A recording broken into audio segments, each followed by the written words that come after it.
Това е валс мюзет, френски, парижки.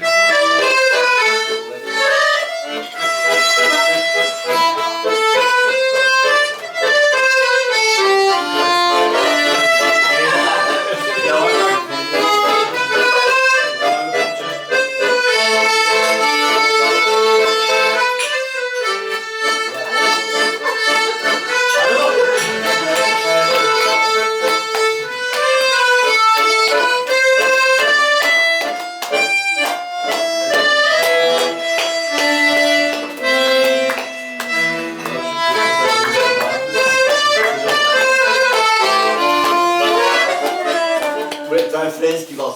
Мога да ви свира тиролски валс.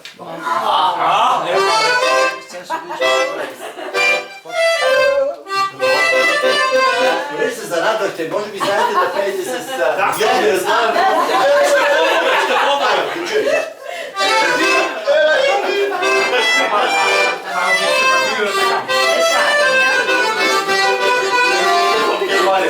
Заплатете наляво и надясно.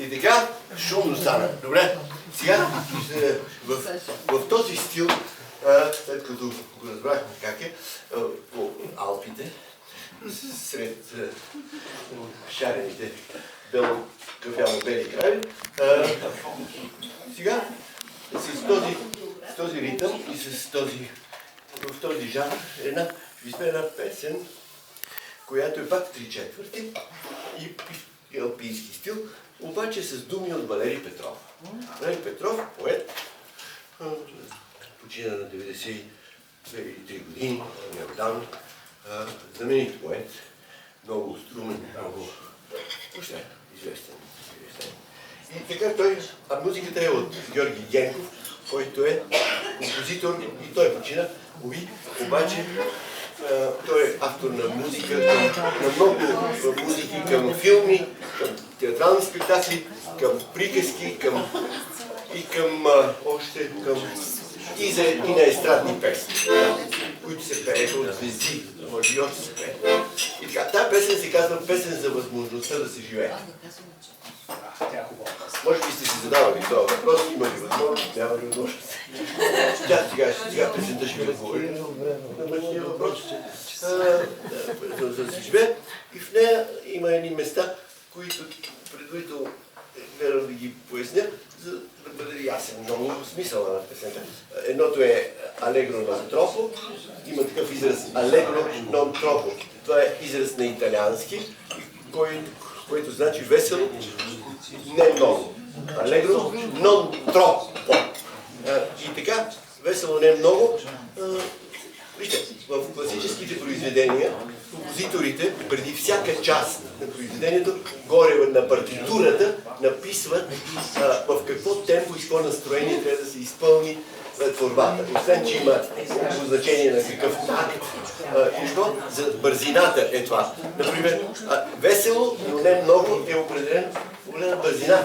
Даже мога да ви кажа нещо, което може би не знаете, че има и едни цифри отгоре на нотите, вляво, които са цифрите от метронома. На кое място да се сложи тежестта на метронома, който прави цък, цък, цък. Да. Знаете ли, че има такъв метроном? Не знаете, може би. Знаете, браво. Така, това. Верно, че го има, да. Така, все едно. И така. Има и други названия. Има весело не много. И едно още трябва да ви кажа, например, Homo homini lupus est. И това е употребено. Човек за човека е вълк. Така, браво. Това е римска някаква стара. Ето е песента.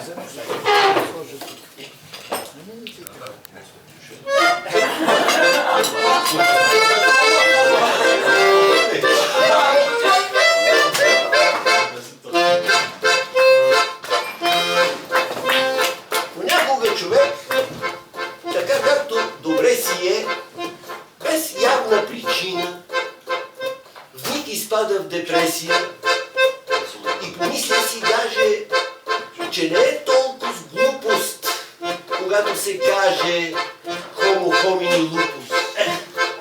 На такива помага следната песничка, която е кратка и запомнена лесничка.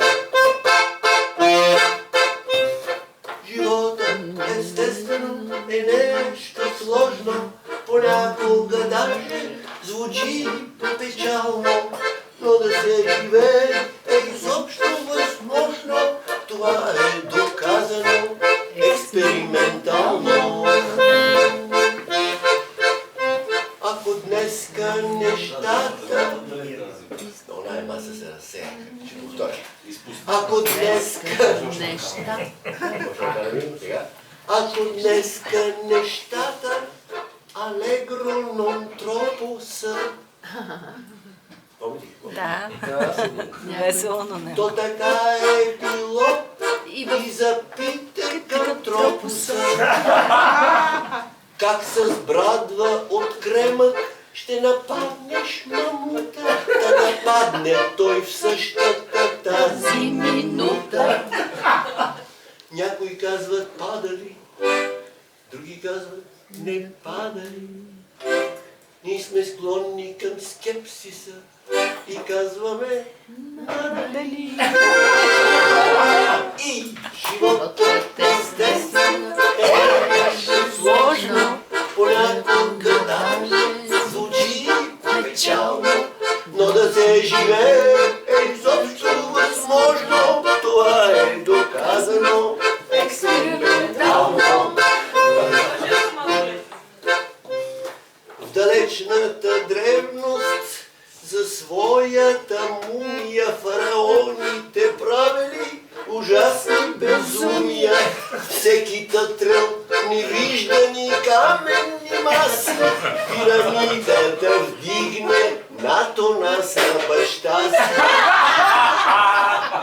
А той раждало трудности, тук-таме по места, нали, понеже в техниката били изоставени.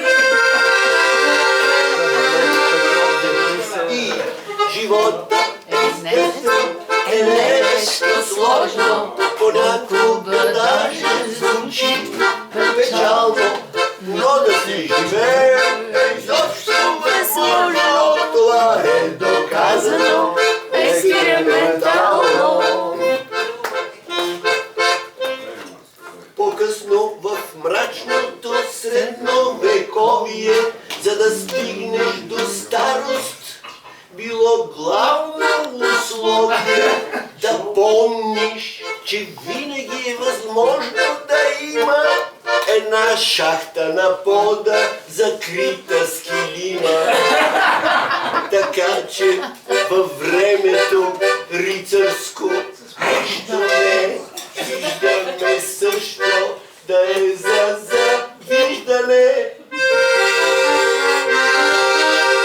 И живота, живота естествено е нещо сложно, понякога даже звучи как печално, но да се живее изобщо възможно. Това е доказано експериментално.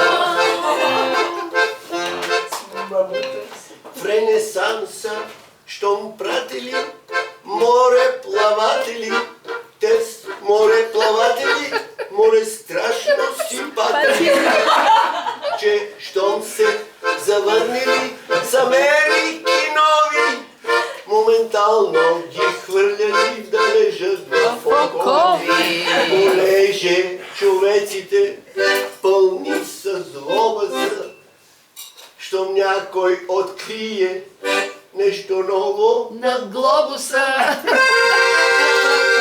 И животът е нещо сложно, понякога даже звучи печално, но да се живее е изобщо възможно. Това е доказано експериментално.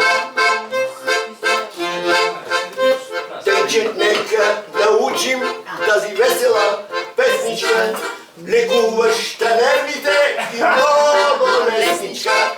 Зная двама, които да скочат под влака, но в миг се отказали, щом дочули я в мрака. Обаче.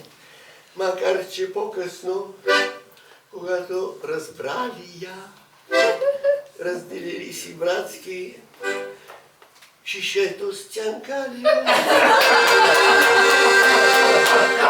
Животът естествено не е Печално.